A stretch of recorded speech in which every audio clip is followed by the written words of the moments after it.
Merci Monsieur le Président, Monsieur le Premier ministre, mes chers collègues. Ma question s'adresse au ministre de l'Éducation nationale. L'inquiétude est forte et les questions de mes collègues s'en sont fait écho. Et il est vrai que le sentiment qui domine aujourd'hui, c'est encore celui de l'impréparation du gouvernement. Vous renvoyez la définition des conditions requises pour préserver la santé des enfants et des personnels à la concertation, dont acte, mais d'ores et déjà, vous avez annoncé un certain nombre de choses. Vous avez parlé du respect de la distanciation. Et vous avez aussi annoncé qu'on commencerait par les écoles primaires, dont les maternelles. Peut-on demander à des enfants de maternelle de respecter les gestes barrières? Peut-on encore demander à un enseignant d'apprendre à un enfant à écrire en restant à 1 mètre de lui?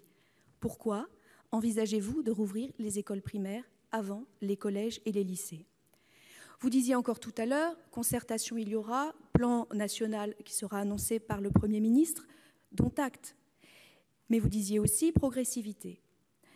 Et s'il y a progressivité, la question qui se pose pour notre actualité quotidienne, ce sera comment comptez-vous améliorer l'école à la maison d'ici le 11 mai, puis après le 11 mai, pour ceux qui ne retourneront pas dans leurs établissements scolaires ou pas tout de suite?